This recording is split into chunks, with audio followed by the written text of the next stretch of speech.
হাকিমে রব্বুল আলামিন বলেছেন, বান্দা যখন আমার নিয়ামত পায়, নিয়ামত খায়, নিয়ামতের শুকরিয়া আদায় করে আমি আল্লাহ তাআলা তাদের জন্য আমার নিয়ামতকে বহুগুণে বাড়িয়ে দেই। সুবহানাল্লাহ। রব্বুল আলামিন কোরআনে হাকিমে বলেছেন, লা ইন শাকারতুম লা আযীদান্নাকুম ওয়া লা ইন কাফারতুম ইন্না আযাবি লাশাদীদ। বান্দা নিয়ামত পাবে আল্লাহ, নিয়ামত খাবে আল্লাহ, শুকরিয়া আদায় করবে কার? আল্লাহ। আমরা এখন নিয়ামত খাই আল্লাহর, নিয়ামত দেয় আল্লাহ, খাই আল্লাহটা, শুকরিয়া আদায় করি মানুষের। কি জানো শুকরিয়া মানুষের আদায় করা হয় না? ওই একজন মেম্বারে 10 কেজি চাল দিছে এই ঈদ উপলক্ষে, যে আপনাদেরকে 10 কেজি করে চাল দিছে, এই জন্য তার শুকরিয়া মানে তার প্রশংসার শেষ নেই। অথচ যে আল্লাহ সারাটা জীবন তোমাকে খাওয়াইতেছে, সে আল্লাহর জন্য একবার আলহামদুলিল্লাহ বলতে পারলাম না বান্দা। তাহলে আমাদের মতো নাফরমান আছে কেউ বলেন তো? যে আল্লাহ তাআলা আমাদেরকে অক্সিজেন দিয়ে বাঁচায় রাখছেন, সে আল্লাহর জন্য অক্সিজেনের দাম হিসেবে কবে আমরা আল্লাহকে কিছু টাকা দিয়েছি? অক্সিজেনের মূল্য কোনোদিন পরিশোধ করেছেন? হাসপাতালে যদি ভর্তি হয়ে থাকেন, আইসিইউ অথবা সিসিইউতে যদি ভর্তি হয়ে থাকে, তাইলে বোঝা যায় অক্সিজেনের দাম কি। কি বল ঠিক না? 1 ঘন্টা 2 ঘন্টা যদি অক্সিজেনে রাখা হয়, তাহলে 30-40 হাজার টাকা বিল হয়ে যায়। ওই দিন দেখলাম আসগর আলী হাসপাতালে 2 ঘন্টা একজন রোগী অক্সিজেনে ছিল, বিল হয়েছে 2.5 লক্ষ টাকা। 8 সাইজ। চিন্তা করেন, আপনার মায়ের গর্ভে যখন এসেছেন, যেদিন আপনাকে মায়ের গর্ভের মধ্যে আল্লাহ তাআলা জীবন দিয়েছেন, রূহ দিয়েছেন, সেই দিন থেকেই তো অক্সিজেন দরকার হয়েছে। কি বলে সেদিন থেকে অক্সিজেন দরকার হয় নাই? আজরাইল যখন আমার নাকের থেকে আমার বাতাসটা বন্ধ করে দিয়ে রূহটাকে যখন আমার ছিঁড়ে টেনে বের করে নিবে, ততক্ষণ পর্যন্ত তো অক্সিজেনের উপরেই আমি আল্লাহ তাআলা আমাকে বাঁচায় রাখছে। কোন দিন আমার এই দীর্ঘ হায়াতের মধ্যে একটা টাকা আমরা আল্লাহ তাআলাকে দিয়েছি অক্সিজেনের জন্য? এত পানি খাইছেন, 1 বোতল মাম পানি কিনলে হাফ লিটার 15 টাকা, 20 টাকা হয়েছে এখন না? আগে 15 টাকা ছিল, এখন 20 টাকা হয়েছে। 1 লিটার 30 টাকা। চিন্তা করেন। আর আপনি এই যে আল্লাহ তাআলা এই যে খাল থেকে, বিল থেকে, পুকুর থেকে, কল থেকে কত লক্ষ লক্ষ লিটার পানি খাইলেন, একদিন 1 ফোঁটা পানির হিসাব দিবেন? রাসূল সাল্লাল্লাহু আলাইহি ওয়াসাল্লাম এই জন্য প্রত্যেক নামাজের পরে দোয়া করতেন আল্লাহ তাআলার কাছে, আল্লাহুম্মা হাসিবনি হিসাবান ইয়াসীরা, ও আল্লাহ তুমি আমার পরকালে হিসাবটাকে সহজ করে দিও। সাহাবায়ে কেরাম জিজ্ঞাসা করতেন, ইয়া রাসূলুল্লাহ, আপনার তো সামনের পিছনের সমস্ত হিসাব কিতাব আল্লাহ নেবেন না, তারপরও কেন আপনি বারবার নামাজের পরে প্রত্যেকদিন 5 বার আল্লাহর কাছে বলেন, আল্লাহ আপনি আমার হিসাবটাকে সহজ করে দিন, আল্লাহ আপনি আমার হিসাবটা সহজ করে দিন। এটা কেন বলেন ইয়া রাসূলুল্লাহ? রাসূল চোখের পানি ছেড়ে দিয়ে উম্মতকে বলাইতে চাইলেন, উম্মত রে, আমার আল্লাহ আমার সারা জীবনের 1 গ্লাস পানির হিসাব যদি চাই, ও মুহাম্মদ, আজকে হাসরের ময়দানে আমি তোমার কাছে কোনো কিছু চাই না, তোমার কোনো কিছু আমার দরকার নাই, শুধুমাত্র আমার নিয়ামত 1 গ্লাস পানির হিসাব দাও। আমি মুহাম্মদ রাসূলুল্লাহর পক্ষে 1 গ্লাস পানির হিসাব দেওয়া সম্ভব হবে না। কিন্তু আল্লাহ কি তার কাছে তো পানির হিসাব নেবেন? নেবেন না।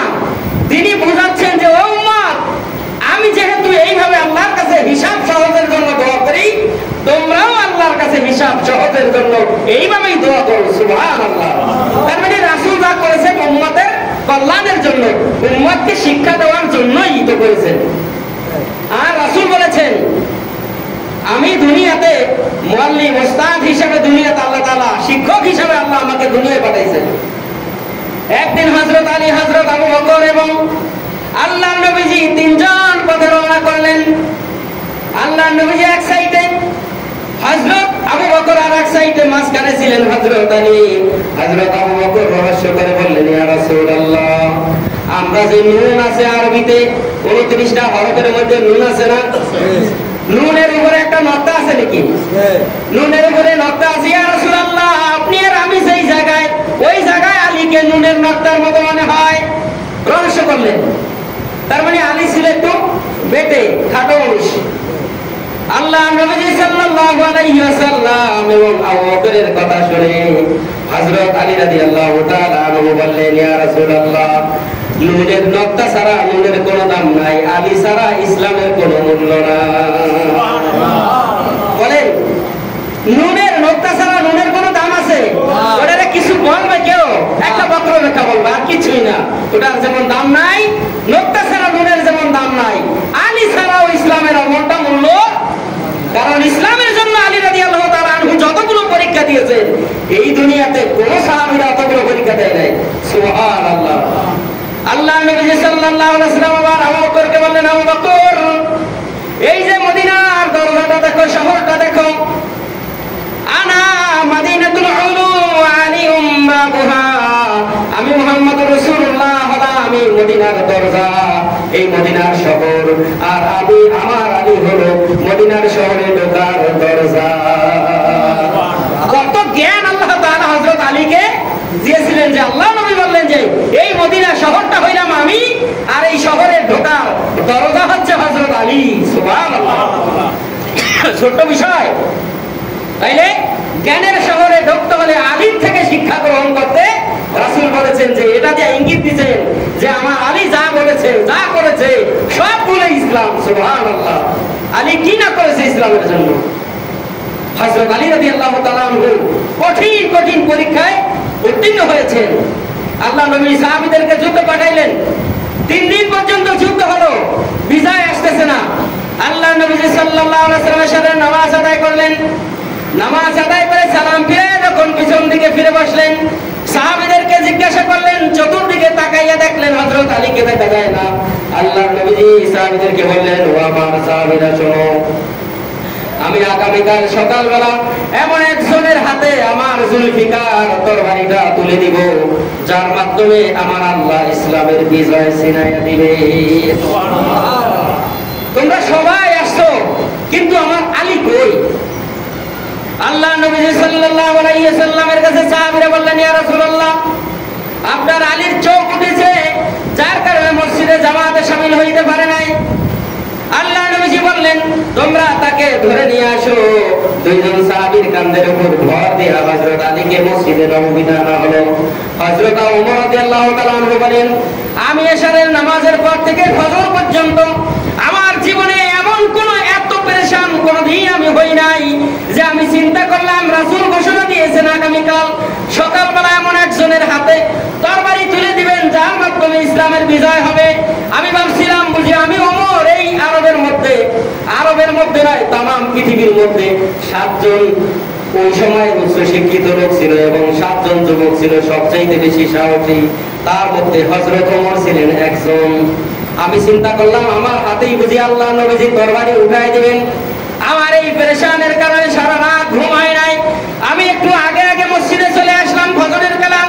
ফজরের নামাজের সালাম ফিরাইয়া রাসূল যখন আমাদের দিকে ফিরে বসলেন, চতুর্দিকে যখন রাসূল নজর দিয়ে তাকাইতেছিলেন, আমি বারবার আমার ঘাটটাকে একটু উঁচা করতে লাগলাম যাতে করে রাসূলের নজরে আমি পড়ি। রাসূল যেন আমাকেই বলে, তুমি আজকে যুদ্ধের ময়দানে যাও, তোমার হাতে ইসলামের এই ঝান্ডা আমি তুলে দিলাম, তরবারি তুলে দিলাম, তোমার মাধ্যমে আল্লাহ আজকে ইসলামের বিজয় দিবেন। কিন্তু দেখলাম যে আল্লাহ নবীজি ডানে বামে সামনে পিছনে তাকায়া আমাকে কিছুই না বলে বললেন, আলী কোথায়? বললো সাহাবীরা, আলী বাড়িতে আসতে পারে নাই চোখ ওঠার কারণে। আল্লাহ নবীজির অনুরোধে নিয়ে আসা হলো। আল্লাহ নবীজির সামনে বসাইয়া আঙ্গুলের মধ্যে থুতু লাগাইয়া হযরত আলী রাদিয়াল্লাহু তাআলা আনহুর চোখের মধ্যে লেপে দিলেন। আঙ্গুল যখন রাসূলের ছোঁয়া দিলেন চোখের মধ্যে, সাথে সাথে হযরত আলী রাদিয়াল্লাহু তাআলা আনহুর চোখের পাওয়ার আগে যেরকম ছিল তার চাইতে দ্বিগুণ বেড়ে গেল। চোখ ভালো হতে হইছেই, সাথে সাথে চোখের পাওয়ারকে আল্লাহ তাআলা দ্বিগুণ করে দিয়েছেন। সুবহানাল্লাহ। আল্লাহ নবীজি তরবারিটা হাতে উঠে দিলেন, যাও ওই মুতার প্রান্তরে চলে যাও, ওই জায়গায় যায়া ইসলামের পতাকা উড়াইয়া ইসলামের বিজয় ছিনাইয়া নিয়ে আসো। হযরত আলী রাদিয়াল্লাহু তাআলা আনহু চলে গেলেন। যুদ্ধের ময়দানে প্রচন্ড যুদ্ধ যখন চলছিল, তখন ওই যুদ্ধ চলাকালীন অবস্থায় আরবদের মধ্যে কাফেরদের নেতৃত্ব দিচ্ছিলেন মুরাকাব। কাফেরদের লিডার ছিলেন, যুদ্ধের ময়দানের সেনাপ্রধান ছিলেন মুরাকাব।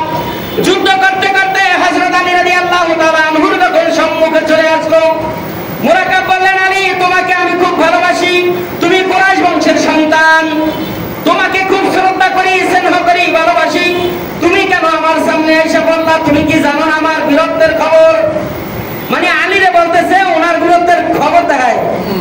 আসলে এই যে আলীর বিরুদ্ধে কত বড় আল্লাহ তাআলার কাছে, ওদের কত বড়, ফেরেশতাদের কাছে কত বড়, দুনিয়ার মানুষের কাছে যে কত বড়, আল্লাহ কিয়ামত পর্যন্ত তার স্মরণের অক্ষরে ইতিহাসে লেখা রাখছেন। এটা মুরাকাবের জানা ছিল না।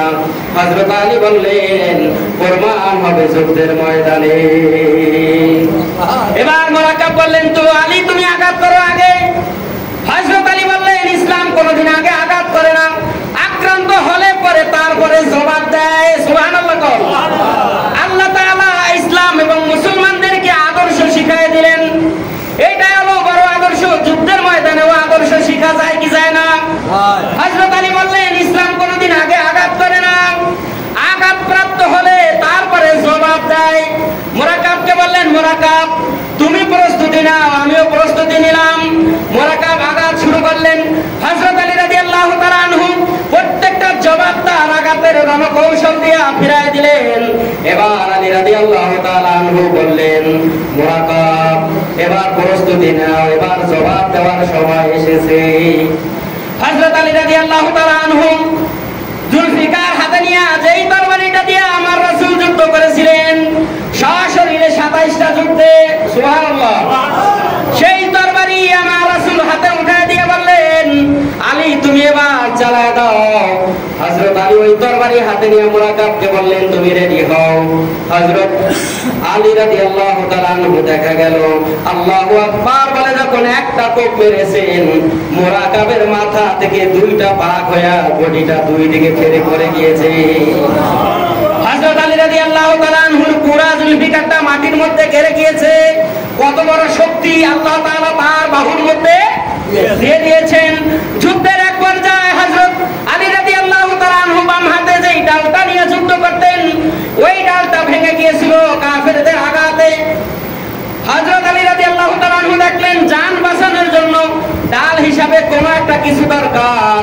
তিনি কামুজ দুর্গের দরজার কাছে চলে গেলেন। লোহার দরজা, বাম পাও দিয়ে লাথি মেরে লোহার দরজাটা ছুটাইয়া লোহার দরজাটা বাম হাতে নিয়ে ডান হাতে তরবারি চালাইয়া ইসলামের বিজয় যখন ছিনে আনলেন, ময়দানে ডাক পড়ে গেল হযরত আলীর মাধ্যমে আল্লাহ ইসলামের বিজয় দিয়ে দিয়েছে।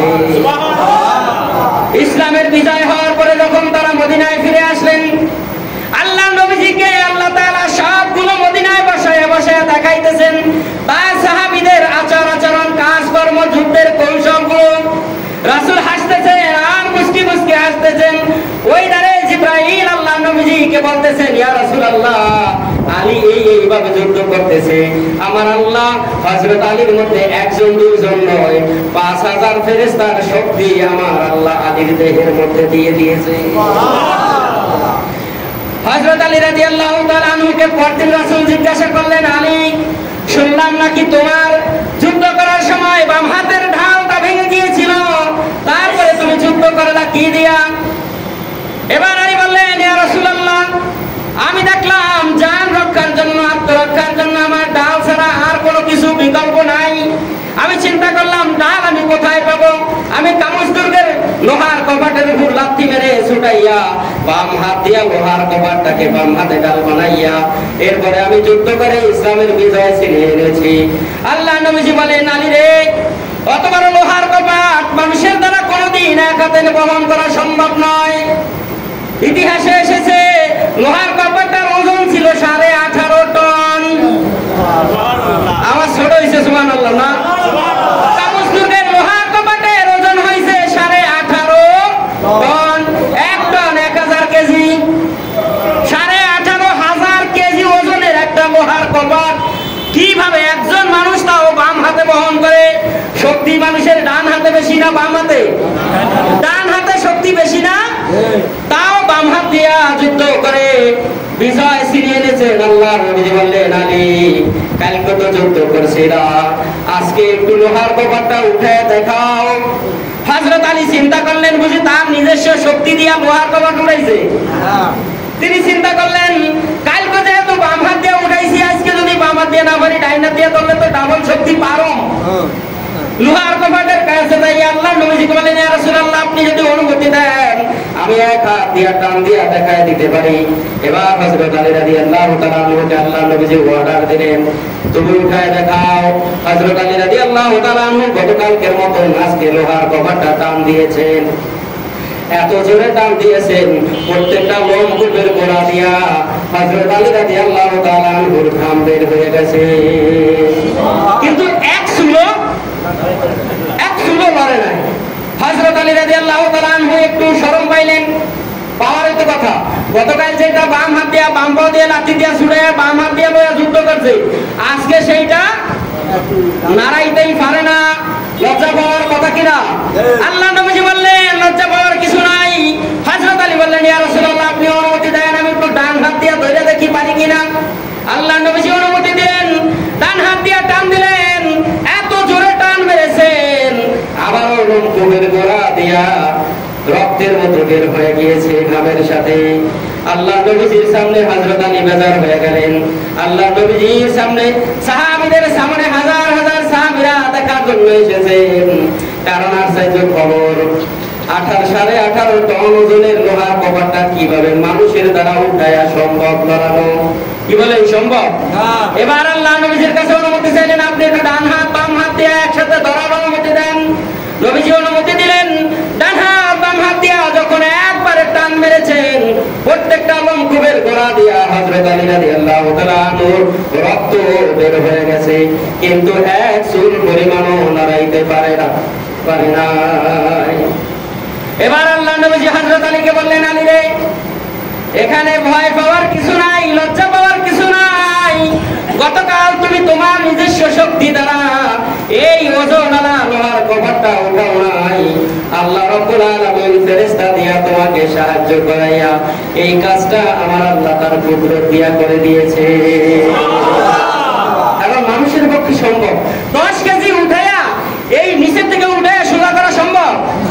5 কেজির একটা পাথর এভাবে সোজা করা সম্ভব? অত্যন্ত কঠিন। যদিও 2-1 মিনিট রাখা যাইতে পারে 5 কেজি, যাদের গায়ে একটু বল শক্তি বেশি তারা হয়তো পারতে পারে, কিন্তু ঘন্টার পর ঘন্টা চলে গিয়েছে হযরত আলী রাদিয়াল্লাহু তাআলা আনহুর হাত থেকে 18.5 টনের ওই লোহার কপাটটা ছোটে নাই, বিজয় না হওয়া পর্যন্ত ছোটে নাই। কারণ ওই লোহার কপাট যখন বাম হাতে নিয়েছে, ওটাই কাফেরদের অন্তরের মধ্যে আল্লাহ তাআলা ভয় পয়দা করে দিয়েছে।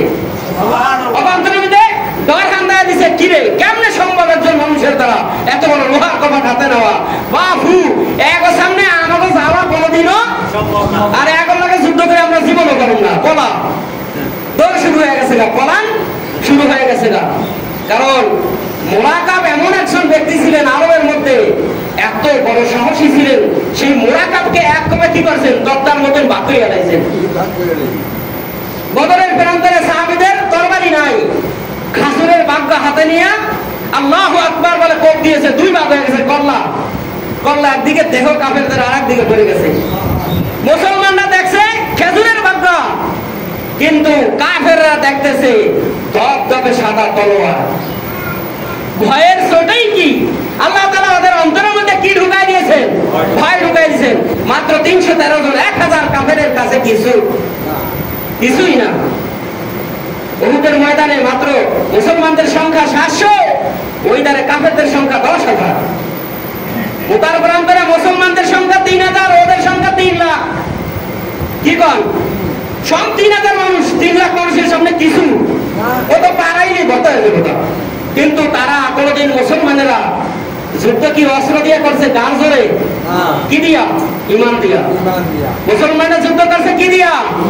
ইমান দিয়া যুদ্ধ করছে, ইমান দিয়া। এজন্য আল্লাহ তাআলা বলেন, আল-আস, তোমরা ক্ষতিগ্রস্তের মধ্যে আছো, সময়ের কসম দিয়ে আল্লাহ তাআলা বলতেছেন, আল-আসরি, সময়ের শপথ, সময়ের কসম, ইল্লাল্লাযীনা আমানু ওয়া আমিলুস সালিহাত ওয়াল আসরি ইন্নাল ইনসান, নিশ্চয় মানুষেরা ক্ষতিগ্রস্তের মধ্যে রয়েছে।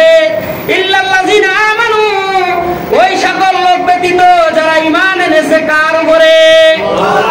যারা আল্লাহর উপর ঈমান আনবে তারা ক্ষতিগ্রস্তের মধ্যে নাই। যারা আল্লাহর উপর ঈমান আনবে না তারা কিসের মধ্যে?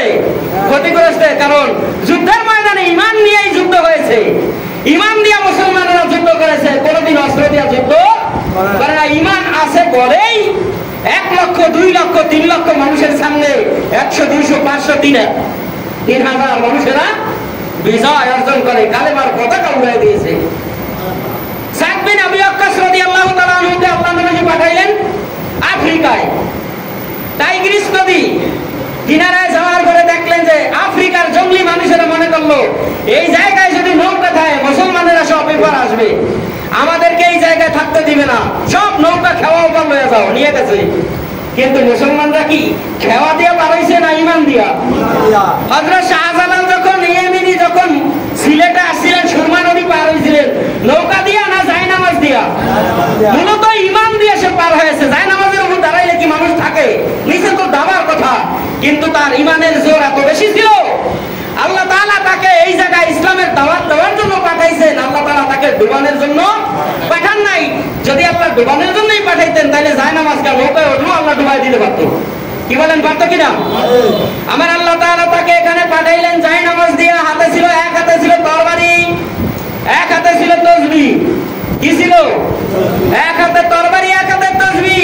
আমরা শুধু মনে করি মুসলমানেরা মসজিদে বৈশা আল্লাহ আল্লাহ জিকির করলে বুঝি ইসলাম কায়েম হয়ে যাবে না। ইসলাম কায়েম করতে হলে মসজিদও লাগবে, ময়দানও লাগবে। মসজিদে যেমন নামাজ পড়া ফরজ, ময়দানে যায় যুদ্ধ করা ইসলামের জন্য ফরজ। কি বলেন, ফরজ না? ফাকতুলু ইয়াকতুলুকুম, মারো মারো মারো এবং মারো, মারতে হবে মারতেও হবে। খালি আমি মারলাম মরলাম না তাইলে কি হবে? আল্লাহ তাআলা শাহাদাতের যে উপহার আল্লাহ পরকালে রেখে দিয়েছেন জান্নাত, সেটা তো দুনিয়া থেকেই কামাই করে নিতে হবে নাকি? দুনিয়া থেকে কামাই করা লাগবে না, ময়দানে যেতে হবে। আমরা মনে করি কি নামাজ পড়বো, রোজা রাখবো, হজ করবো, যাকাত দিব আর মসজিদে ইল্লাল্লাহ ইল্লাল্লাহ জিকির করবো, বুঝি ইসলাম কায়েম হয়ে যাবে, জান্নাতে চলে যাবে, এরকম বিষয়টা। নামাজ যেরকম ফরজ, ইসলামের জন্য জীবন দেওয়া, মাল দেওয়া ওই রকম ফরজ। আমরা একটা মানি একটা মানি একটা মানি না। তাইলে কি আমরা ইমানদার হইলাম? আমাদের ইমান কি পরিপূর্ণ হইল? এজন্য আল্লাহ বলছেন ইল্লাল ইনসানা লাফি খুস, নিশ্চয় মানুষেরা আছে কিসের মধ্যে? ক্ষতিগ্রস্তের মধ্যে আছে। কিন্তু তারা ক্ষতিগ্রস্তের মধ্যে নাই যারা আল্লাহর উপর ঈমান এনেছে, সৎকর্ম করেছে, সৎ কাজে আদেশ দিয়েছে, অসৎ কাজে নিষেধ করেছে, তারা কি ক্ষতিগ্রস্তের মধ্যে? ক্ষতিগ্রস্তের মধ্যে নাই। আমরা আজকে আছি ক্ষতির মধ্যে, কারণ আমরা আল্লাহর একটা বিধান মানি আর একটা বিধান মানি না। একটা বিধান মেনে কোনোদিন জান্নাত পাওয়া যাবে না। সাহাবীরা তাইলে ঘরে বসে বসেই কিন্তু ইসলাম কায়েম করতে পারতো। রাসূল কিন্তু মসজিদে নববীতে বৈশাই যদি আল্লাহর কাছে বলতেন আল্লাহ, কষ্ট করে এই ময়দানে যায়া রোদে ঘুরিয়া বৃষ্টিতে ভিজা জান দিয়া মাল দিয়া যুদ্ধ করিয়া এত কষ্ট করে ইসলাম কায়েম করা লাগবে, আল্লাহ তুমি ইসলামটাকে এমনিই কায়েম করে দাও। বলেন আল্লাহ তার রাসূলের কথা শুনতো না? আল্লাহ নবীজি সরাসরি 24টা যুদ্ধে অংশগ্রহণ করা লাগতো? লাগতো না। আল্লাহ নবীজি দিনের দাওয়াত লা ইলাহা ইল্লাল্লাহ মুহাম্মাদুর রাসূলুল্লাহ এই কালেমার দাওয়াত দেওয়ার জন্য তায়েফে গেছে। তায়েফের যুবকেরা পাথর মেরে আমার নবীজির শরীরগুলোকে রক্তাক্ত করে দিছে না দেয় নাই? আমার নবীজি উহুদের ময়দানে গিয়েছেন, লোহার হেলমেট পাথর মেরে ভেঙে কপালের মধ্যে গেড়ে দিয়েছেন। সামনের দুটা দন্দান মোবারক শহীদ হয়ে গিয়েছে না যায় নাই? এত কষ্ট করে আমার নবীজির দেহ থেকে এত রক্ত ঝরানোর কি দরকার ছিল? কাফেররা জ্বলন্ত কয়লা গুলো আমার রাসূলের পিঠের উপরে সেক দিয়েছেন। মা আয়েশা যখন রাসূলের মাঝে মাঝে শরীরে তেল মাখতেন, আল্লাহ নবীকে জিজ্ঞাসা করতেন ইয়া রাসূলুল্লাহ, আপনার শরীরে এই যে কালো কালো দাগগুলো পিঠের উপরে, এই যে আকাশের চাইতে সুন্দর চেহারার মধ্যে পিঠের মধ্যে এই দাগগুলো কিসের? আল্লাহ নবীজি কেঁদে দিয়ে বলতেন আয়েশা গো, এই দাগগুলো আমার সুখের কোনো দাগ নয়, এই দাগগুলো শুধু আমার উম্মতকে জান্নাতি করার দাগ। এই দাগগুলো আমার এই জন্যই পড়েছে যে কালেমা নিয়ে আমার আল্লাহ আমাকে রিসালাত দিয়া দুনিয়ায় পাঠাইছেন। এই কালেমার দাওয়াত দিতে যখন গিয়েছি তখন কাফেররা আমাকে না চিনে না বুঝে জ্বলন্ত কয়লাগুলো আমার পিঠের মধ্যে সেক দিয়েছে। আজও সেই কয়লার দাগগুলো এখনো শুকায় যায় না, দাগগুলো এখনো মুছে যায় নাই। সাহাবীদেরকে উপুর করে বালুর মধ্যে শোয়া জ্বলন্ত কয়লা বুকের উপর দিয়েছে, পিঠের উপর চাইতে ধরেছে কয়লাগুলো। হযরত বেলাল রাদিয়াল্লাহু তাআলা আনহুকে কত কষ্ট দিয়েছে উমাইয়া, দিছে না? কত কষ্ট দিয়েছে। ঘোড়ার সঙ্গে হাত পা বেঁধে যুবকদেরকে লেলিয়ে দিয়েছেন মরুভূমির মধ্য দিয়ে, দৌড়াও, পাগল পাওয়া গেছে, দৌড়াও। আমার রাসূলকেও তায়েফের ময়দানে যুবক লেলিয়ে দেওয়া হয়েছিল, আর বলছিল পাথর মার, পাগল পাওয়া গিয়েছে। আমার নবীজি, নবীজি কি পাগল ছিল? কি বলেন, পাগল ছিল? শুধু একটাই তার মাথার মধ্যে কাজ করছে যে আমি আমার উম্মতদেরকে কেমনে জান্নাতি বানাবো। এই চিন্তাটাই ছিল তার সারা জীবনের চিন্তা, আর কোনো চিন্তা ছিল না কিভাবে আমি আমার পথহারা উম্মতদেরকে আমি জান্নাতি করব। এই চিন্তাটাই শুধু সারা জীবন তার মাথার মধ্যে কাজ করেছে। কিন্তু আমরা মানুষেরা মানুষকে কষ্ট দেওয়ার জন্য কত রকমের ফোন দিয়ে আঁকি, কি বলে রাখি না? কে কাকে কিভাবে কষ্ট দিবে, কে কাকে কিভাবে ক্ষতিগ্রস্ত করবে, এই চিন্তা, এই ধান্দায় আমরা সবসময় কি ব্যতিব্যস্ত। অথচ রাসূল বলেছেন, হাদিস শরীফে এসেছে, আল মুসলিমু আখুল মুসলিম, একজন মুসলমান আর একজন মুসলমানের ভাই। একজন মুসলমান যদি মাথায় আঘাত পায়, যেমন তার গোটা শরীরটা আঘাতপ্রাপ্ত হয়ে যায়, ব্যথায় জর্জরিত হয়ে যায়। একজন মুসলমান যখন তার চোখে আঘাত খায়, চোখে আঘাত খাওয়ার কারণে গোটা শরীরটা যেরকম আঘাতপ্রাপ্ত হয়ে যায়, একজন মুসলমান হলো তামাম পৃথিবীর মানুষের মাথার মতো। যেমন আমি আমার চুলে আঘাত খেয়েছি, আমার আঘাতটা যদি তামাম পৃথিবীর মুসলমানেরা আমার আঘাতটা যদি কষ্ট না পায়, আল্লাহ নবীজি বলছেন তাদের সুপারিশ, তাদেরকে আমি উম্মত বলে কি আমাদের পরিচয় দিব না। কঠিন কথা। আজকে আমি আমার মুসলমানের মানে আর এক মুসলমান কোকা কোলা খায় না? আমরা মুসলমানদেরকে মেরে মেরে আমরা কোকা কোলা কিনে কিনে খাই, পেপসি, আরসি, 7 আপ কিনে খাই, আর টাকা দেই ইহুদিদেরকে, ওরা ওই টাকা দিয়ে অস্ত্র কিনে আমার মুসলমানের মাথার উপর মারে। কি বলেন, মানে না? আমাদের দেশে কোকা কোলার বিরুদ্ধে, খালি কোকা কোলা কি, ইসরায়েলের পণ্যের বিরুদ্ধে উঠেছে বয়কটের, কিন্তু তারপরেও কি কোকা কোলা, 7 আপ, আরসি, এগুলা পেপসি, এগুলা কি কেনা বন্ধ হয়েছে? আমরা তো আসলে আরসি, পেপসি, কোকা কোলা খাচ্ছি না, আমরা আমার মুসলমানের রক্ত খাইতেছি। আমরা আমার মুসলমান ভাইদের কি খাইতেছি? রক্ত কিনে কিনে খাচ্ছি। আজকে আমার ফিলিস্তিনের দিকে তাকান, মাথা গুজার মতো ঠাই নাই। ছোট্ট ছোট্ট শিশুরা মা হারা, বাবা হারা, ভাই হারা, আত্মীয় হারা, রাস্তায় ছটফট করতেছে আর দৌড়াইতেছে, কাঁদতেছে। আপনি আজকে ঈদের দিন আনন্দ করেছেন, আপনি আনন্দ করে গোস্ত খাইতেছে, আনন্দ করে ঈদ উদযাপন করতেছেন। তাদের তো ঈদ নাই, আনন্দ নাই। তারাও তো মুসলমান, তারাও তো শুধু একটা জিনিস রক্ষার জন্য জীবন দিচ্ছে, তার নাম হলো বাইতুল মুকাদ্দাস।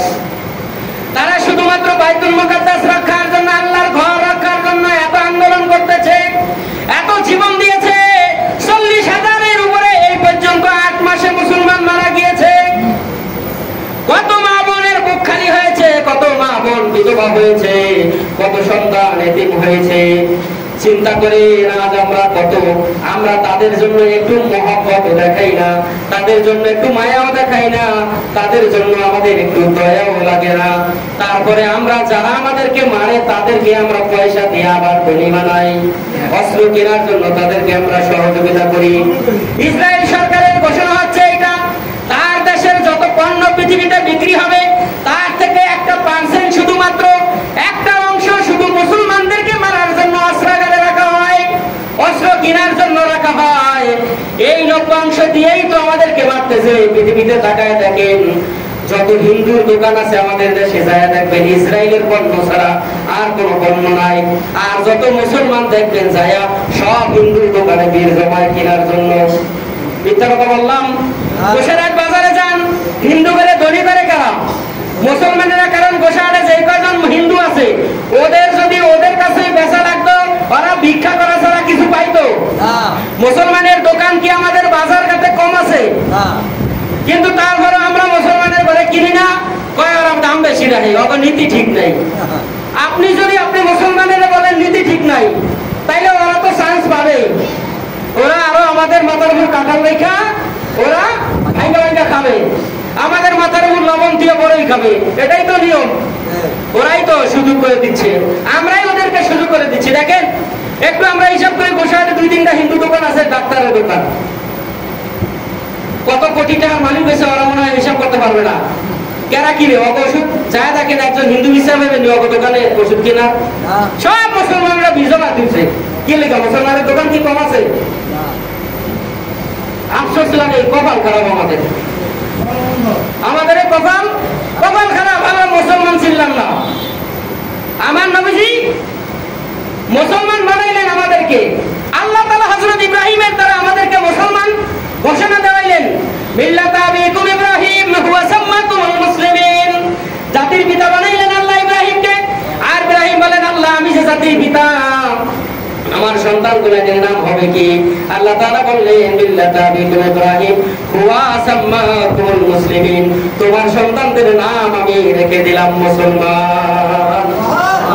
আমাদের নাম কি? আমাদের পরিচয় আমরা মুসলমান, আমাদের পরিচয় আমরা মুসলমান। আগে আমরা মুসলমান, তারপরে যে যে জাতি হন কোনো অসুবিধা নাই। কিন্তু প্রথম আমাদের ঠিকানা কোথায়? আমাদের প্রথম ঠিকানা মুসলমান। আবার আল্লাহ রাব্বুল আলামিন কোরআনুল কারীমে বলছেন, ওয়ালা তামুতুন্না ইল্লা ওয়া আনতুম মুসলিমুন, মুসলমান না হয়ে কবরে আসিও না। দেখছেন আল্লাহ প্রথমে বললেন তোমাকে নাম রাখা দিলাম আমি মুসলমান, আবার মুসলমান হয়ে আমাদেরকে কবরে যাওয়ার জন্য বলা হয়েছে। কিন্তু আমরা কি মুসলমান হইতে পারছি? এখানেই ধর আমরা, কারণ আমরা এক ওয়াক্ত বললে 4 ওয়াক্তের খবর নাই। ঈদের দিন নামাজ পড়ছি, ঈদের নামাজ খুব আনন্দের সাথে, তাই না? আজকে ঈদের 9 ভাগের 1 ভাগ মুসলমান মসজিদে ঈদের দিনে যেই জামাত আমরা আদায় করেছি, মসজিদ, বারান্দা, মাঠ, ছাদ সব বেরিয়ে গেছে। এরপর বলে 20টা মাইনা দেখে গেছে বেরিয়া। তাইলে আজকে যা আছে কয় ভাগের 1 ভাগ দেবো? হলো 16 ভাগের 1 ভাগ হিসাব করতে গেলে। তাহলে আমরা কি মুসলমান? আমরা পরিচয় দেবো আল্লাহ তাআলার কাছে। বলেন পরিচয় দেওয়ার কোনো পরিচয় দেওয়ার মতন কোন অবস্থা আমাদের মধ্যে? কারণ আমাদের যেই কাজটা আমাদের করা দরকার, যেই কাজটা করলে আমরা মুসলমান হব, এই কাজগুলোই নিয়ে কি করছি? আমরা ছেড়ে দিয়েছি, কাজগুলোই নিয়ে আমরা ভুলে গিয়েছি। আল্লাহ তাআলা আমাদেরকে মুসলমান হওয়ার মতন তৌফিক দান করুন, বলেন আমিন। রাসূল বলেছেন, একজন মুসলমানের জন্য আরেকজন মুসলমানের 6টা হক। কয়টা হক? 6টা হক। এই 6টা হক যদি আদায় করি, আমার রাসূল বলেছেন, তাহলেই তুমি মুমিন হতে পারবে। একজন মুমিন আরেকজন মুমিনের উপরে কয়টা হক? 6টা হক। এই 6টা হকের একটা হক যদি আমার আপনার মধ্যে না থাকে, তাহলে আমি পূর্ণাঙ্গ মুমিন হতে পারলাম না। 1 নম্বরে আল্লাহর নবী সাল্লাল্লাহু আলাইহি ওয়াসাল্লাম বলেছেন, একজন মুমিনের উপর আরেকজন মুমিনের হক হচ্ছে 6টা। তার প্রথম হক হচ্ছে, কোন মুমিন যদি অসুস্থ হয় তাহলে তার দেখাশোনা করবা, তার সেবা যত্ন করবা, তার চিকিৎসা করবা। কিন্তু একজন যদি অসুস্থ হয়, ঘাড় ঘুরাইয়া দেখে না কে ওখানে অসুস্থ হয়ে রয়েছে, যদি না দেখার ভান করে অন্য দিকে চলে যায়, যদি খবর দেওয়া হয়, ভাই তোমার বাড়ির মানুষ অসুস্থ, তোমার পড়শি অসুস্থ, তুমি কি খবর রাখো না? আয় হায় কোন কি, আমি তো জানলাম না। অথচ সে কিন্তু ঘরের পাশ দিয়া কান্নার আওয়াজ শুনতে শুনতে আসছে, অসুস্থতার কারণে রোগাক্রান্ত হয়ে ছটফট করতেছে। আর ওখানে যায় কি করলো? একটা বেলকি বাজিয়ে দিল, বুঝাইলো যে না আমার কাছে খবরই নেই। অথচ রাসূল বলেছেন, তুমি পূর্ণাঙ্গ মুমিন হতে পারবে না যতক্ষণ পর্যন্ত একজন অসুস্থ মানুষকে তুমি সেবা যত্ন না করবা। সেবা যত্ন তো দূরের কথা, মা বাবার সেবা যত্নই করি না, আর পড়শি মর্শির খবর নিয়ে লাভ আছে? কি বলেন? এই অবস্থা আমাদের, এই চরিত্র আমাদের মধ্যে চলে এসেছে না? 2 নম্বরে আল্লাহ নবী সাল্লাল্লাহু আলাইহি ওয়াসাল্লাম বলেছেন, ওই লোকটা যদি মারা যায়, অসুস্থ রোগী যদি মারা যায়, তার জানাজায় যাইতে হবে এবং দাফন কাফনে শরীক হতে হবে। এটা হলো মুমিনের বৈশিষ্ট্য। মুমিনের বৈশিষ্ট্য 6টা। তার মধ্যে 1 নম্বর, অসুস্থ হলে তার দেখা করা, তার সেবা যত্ন করা। 2 নম্বর বৈশিষ্ট্য হচ্ছে, ও মারা গেলে জানাজায় অংশগ্রহণ করা এবং দাফন কার্যে অংশগ্রহণ করা। হাদিস শরীফে এসেছে, কেউ যদি কারো জানাজার নামাজে শামিল হয়ে যায়, তার আমলনামায় আল্লাহ তাআলা 1 কেরাত সওয়াব লিখে দেন। 1 কেরাত কতটুকু? হাদিসে জিজ্ঞাসা করা হয়েছে রাসূলকে, ইয়া রাসূলুল্লাহ 1 কেরাত কি? বুঝলাম না। আল্লাহ নবীজি বললেন, ওই যে উহুদ পাহাড়টা দেখো, ওই উহুদ পাহাড়টা যদি সোনা হয়ে যায়,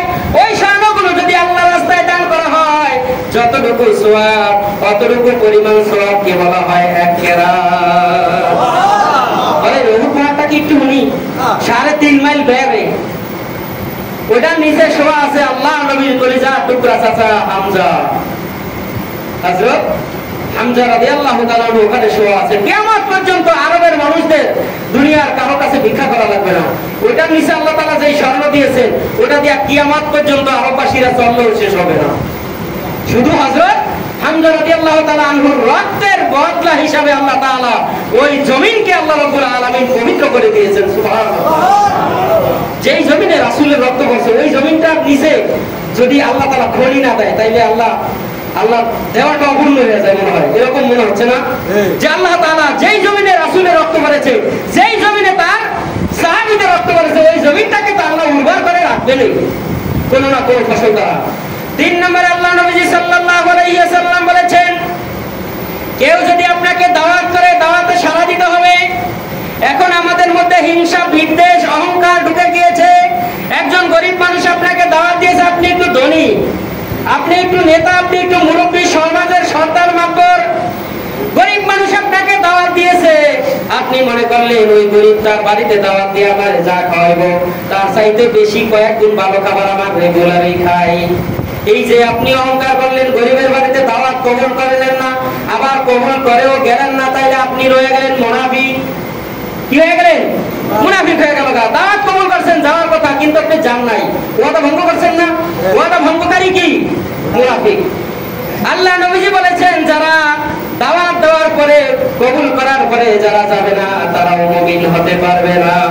4 নম্বর আল্লাহ নবীজি বলেছেন, সাক্ষাতের সময় যখন আপনার সঙ্গে আমার দেখা হবে, আমার সঙ্গে আপনার দেখা হবে, তখন সালাম দিতে হবে, মুসাফা করতে হবে। মুসলমান হিসেবে কি করতে হবে? সালাম দিতে হবে, মুসাফা করতে হবে। রাসূল বলেছেন, যখন একজন মুমিন আরেকজন মুমিন, একজন আলেম আরেকজন আলেমের সঙ্গে যখন মুসাফা করে, তখন সে যেন ওই মুমিন বা ওই আলেমের সঙ্গে মুসাফা করলো না, সরাসরি আমি রাসূলের হাতের লাগে হাত মিলাইয়া মুসাফা করব। যখন মুসলমান মুসাফা করে তখন আঙ্গুলের ফাঁক দিয়ে, হাতের ফাঁক দিয়ে তাদের সগীরা গুনাহগুলো আল্লাহ তাআলা সরায় দিয়ে দেন। সুবহানাল্লাহ। 5 নম্বরে আল্লাহ নবীজি বলছেন, আমরা হাসি দেই কিনা? হাসি দেই না? মাথা ভার হইলে হাসি আসে, একটু বৃষ্টির পানি মাথায় পড়লেই কি হয়? হাসি আসে, আসে কিনা? আল্লাহ নবীজি বলছেন, যখন কোন মুমিন মুসলমান যখন হাসি দিবে, হাসি দেওয়ার পরে যিনি হাসি দিবেন তিনি বলবেন আলহামদুলিল্লাহ। কি বলবেন? আমরা হাসি দিয়া কি কই? আলহামদুলিল্লাহ। বলেন কয়জনে? কি বলেন? এটা উস্টাকায়া মার নাম ভাইয়ের নাম লই, আল্লাহর নাম লই না। কি করেন? এরকম না? হাসি দিয়া কি বলতে হবে? আলহামদুলিল্লাহ। আলহামদুলিল্লাহ জবাব যখন আরেকজন মুমিন মুসলমান যখন শুনবে, তখন তিনি বলবেন ইয়ারহামুকুমুল্লাহ, আল্লাহ তোমার উপর রহম করুক। সুবহানাল্লাহ। কত সুন্দর সিস্টেম! দেখেন, ইসলামের চাইতে সুন্দর সিস্টেম আর কোন কিছুতে আছে? ইসলামের মতন এত সুন্দর ব্যবস্থাপনা আর কোথাও আছে? আর কোথাও নাই। 6 নম্বরে আল্লাহ নবী সাল্লাল্লাহু আলাইহি ওয়াসাল্লাম বলেছেন, উপস্থিত বা অনুপস্থিত, আপনি তার সামনে থাকেন কারো বা সামনে না থাকেন, সর্বাবস্থায় সকলের জন্য কল্যাণ কামনা করা। কিন্তু এখন আমরা কল্যাণ কামনা তো দূরের কথা, সামনে থাকলে প্রশংসা, পেছনে যাইয়া করি গজব। গজব ডাকি, কি বলেন? ডাকি না? আল্লাহ আর ঠাডা আল্লাহ ডাকা, এরকম এইটা হলো আমাদের প্রশংসা নাকি? অথচ রাসূল বলেছেন, আপনি তার সামনে উপস্থিত থাকলেও তার প্রশংসা করতে হবে, আর দূরে থাকলেও তার কল্যাণ কামনা আপনাকে করতে হবে। এই 6টা বৈশিষ্ট্য বলেন তো আমাদের মধ্যে আছে? আমাদের মধ্যে 6টা বৈশিষ্ট্য আছে? নাই। কারণ তাইলে আমি পূর্ণাঙ্গ মুমিন হতেও পারলাম না। আমার পূর্ণাঙ্গ মুমিন হওয়ার জন্য বৈশিষ্ট্য কয়টা? 6টা। এই 6টা বৈশিষ্ট্য যেন আমাদেরকে আল্লাহ তাআলা অক্ষরে অক্ষরে পালন করবার তৌফিক দান করেন। আমিন।